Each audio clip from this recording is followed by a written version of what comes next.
sejam todos muito bem-vindos, todas muito bem-vindas a mais um Câmara São Bernardo podcast. Hoje a gente vai dar continuidade em falar sobre as ações do Instituto Brasolim, que tem sua sede hoje no município de São Bernardo do Campo, e hoje converso com Nara Carvalho, ela que é coordenadora de projetos, e também a gente pode contar aqui, né, dar um spoiler, Nara, é esposa do André Brasolim, né, tem aí toda essa caminhada ao longo tanto do fundador quanto ex-jogador, e aí a Nara hoje é responsável por dar essa vertente mais voltada para as mulheres, né, essa parte social do trabalho do Instituto, mais voltado às mulheres. Nara, explica pra gente, obrigada por estar aqui. Primeiramente, eu quero agradecer pelo convite e a oportunidade de falar do nosso projeto, né, que cresceu em São Bernardo. Como o André deve ter falado em entrevistas anteriores, nosso Instituto, esse ano faz 16 anos, a gente iniciou o projeto no basquete, trabalhava com as crianças, e em 2019 começou os projetos de ginástica, onde na pandemia se expandiu, porque a gente começou com as aulas online, então ficou conhecido não só no município, mas por meio das redes sociais a gente conseguiu ampliar o projeto. E hoje a gente trabalha com as leis de incentivo ao esporte, então a gente consegue atingir aí mais ou menos umas 3 mil mulheres em São Bernardo. São 32 núcleos, temos em torno, esse ano agora a gente captou o projeto novamente, então esse ano a gente vai atender aí também em São Bernardo mais ou menos 10 núcleos. E a gente trabalha na questão mais social. A ginástica, a zumba veio como uma ferramenta para trabalhar a questão psicológica das mulheres, de autoestima, contra a obesidade, contra a depressão. E aí o Instituto, ele foca mais nesse sentido. Nara, tem uma faixa etária de mulheres que procuram mais o projeto, esse projeto específico da zumba? Geralmente é a partir dos 18, né? E aí vai até onde aguentar dançar, né? Até onde aguentar fazer parte da ginástica, das aulas de pilates que temos também. Desde que o nosso público atende também o público masculino, mas que seja 85% voltado mesmo para o feminino, para ter realmente essa oportunidade para elas. Perfeito. Então, quer dizer, a zumba não é só para as mulheres, né? Não, tem aí para todo mundo. Aceita os homens também, né? Independente da idade, não precisa já saber dançar, só precisa ter a força de vontade. Até por isso que também incluem as aulas de ginástica, né? Às vezes a pessoa não se identifica muito com a dança, mas tem as aulas de caminhada, de alongamento. Esse ano, não só em São Bernardo, nós expandimos para Itanhaém. Então vai ter 4 núcleos em Itanhaém, Paraisópolis, Rio Claro, Olímpia. Mas o nosso foco central mesmo está em São Bernardo. E qual a periodicidade dessas aulas, Nara? As aulas são geralmente 2 vezes por semana em cada núcleo, né?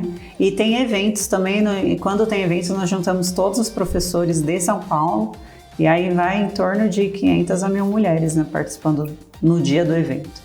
E o que você percebe, o que você poderia compartilhar com a gente de transformação na vida, não só dessas mulheres, mas dessas pessoas, né? Já que a gente está falando de homens, estamos falando de mulheres de variadas idades, inclusive jovens, idosas, idosos.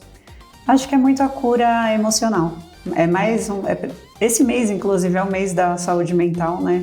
E domingo agora mesmo nós tivemos um evento para trabalhar a questão da saúde mental, o convívio com o outro, para procurar mesmo uma atividade física, para estar trabalhando o corpo não só de forma física.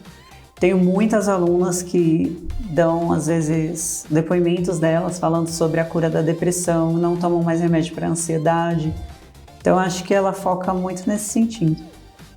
E como veio a ideia de trazer também essa vertente social, mas para mulheres, né? E digamos prioritariamente, né, para mulheres não só, mas trazendo, aliando a zumba, a ginástica, tudo isso ao projeto base aí, né, do Instituto Brasolim.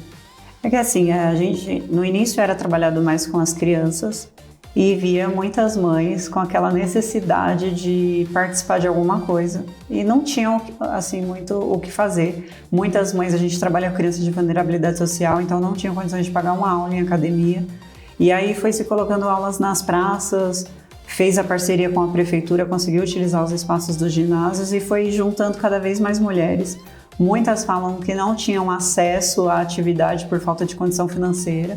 E aí foi da onde a gente buscou estar desenhando esse projeto para esse público, para poder dar oportunidade para elas, né, de mudar um pouco dar um sentido, né, mais para a vida delas. E tem muito esses casos, assim, de mães de alunos que hoje fazem parte desses grupos? Tem, inclusive tem mães que viraram professoras. Eu tenho alunas do projeto, elas iniciaram em 2019, e aí depois que passou um pouquinho a pandemia, continuaram nas aulas, algumas se sobressaem, e aí eu indico, falo, ó, tem um curso, se você gosta, vai lá fazer. E elas dão aula no nosso próprio projeto. É muito legal, assim, de ver que elas trazem um pouquinho também essa oportunidade para elas. E quem quiser entrar hoje, por exemplo, fazer parte dessas aulas, né, ser atendido também por esse projeto, como que pode fazer? Tem fila de espera ou tem vagas abertas ainda? Dentro do projeto, geralmente nós colocamos um limite de vaga por núcleos. Porém, como as aulas de Zumba, o instrumento é o corpo, então por não precisar tanto de material nas aulas de Zumba, dentro do ginásio é o quanto couber. Então geralmente são de 100 a 150 mulheres em cada ginásio e a gente abre as inscrições nas nossas redes sociais, tem o dia marcado também para elas comparecerem no núcleo, tem as avaliações físicas e aí depois, esse ano vai começar agora em fevereiro, né? Nós vamos colocar lá as datas e aí depois é um ano de projeto até as próximas inscrições. 100 a 150 mulheres aí... Por núcleo, isso e por 2 vezes por semana. É, porque um exemplo, vou dar exemplo de um núcleo. No Baetão, por exemplo, tem aulas de manhã e tem aula à noite. Então chega a ter 100 de manhã e 100 à noite, então é 200 em um núcleo.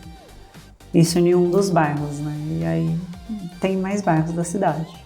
Sem contar que toda essa atividade, ela atinge também não só a parte social, mas muito a questão da saúde também, né? Tem a questão mental, ajuda muito o psicológico dessas pessoas, mas leva também, acaba contribuindo diretamente para a saúde, né? Sim, na questão psicológica, inclusive, na pandemia a gente teve muitos casos de mulheres que estavam dentro de casa sofrendo abuso, a questão psicológica mesmo, por ter perdido pessoas.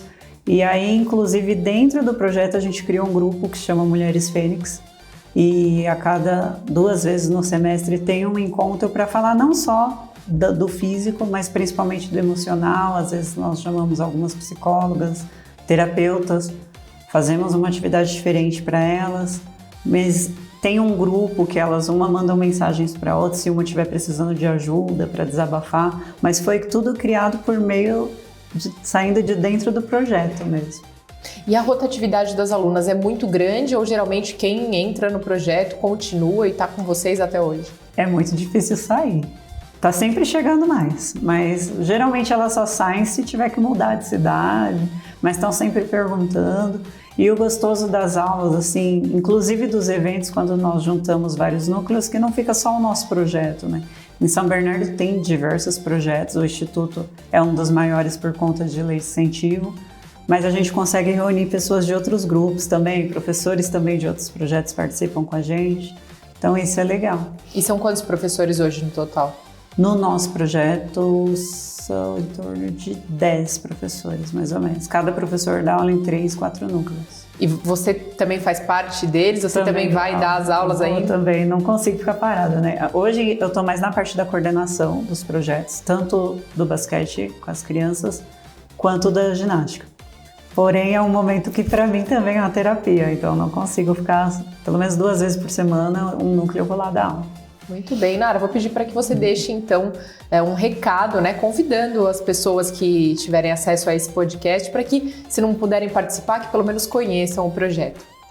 Convido vocês a estarem conosco, acompanhem as páginas do Instituto Brasolim, nós temos eventos todo mês, não só em São Bernardo, mas em outros núcleos também. Então você que tem vontade de se movimentar, procura um dos nossos núcleos, as aulas são gratuitas, só chegar e participar. Muito bem. Nara aqui com a gente hoje, coordenadora de projetos do Instituto Brasolim. Mais uma vez, muito obrigada. Eu que agradeço. Obrigada. E eu encontro você no próximo podcast. Até lá.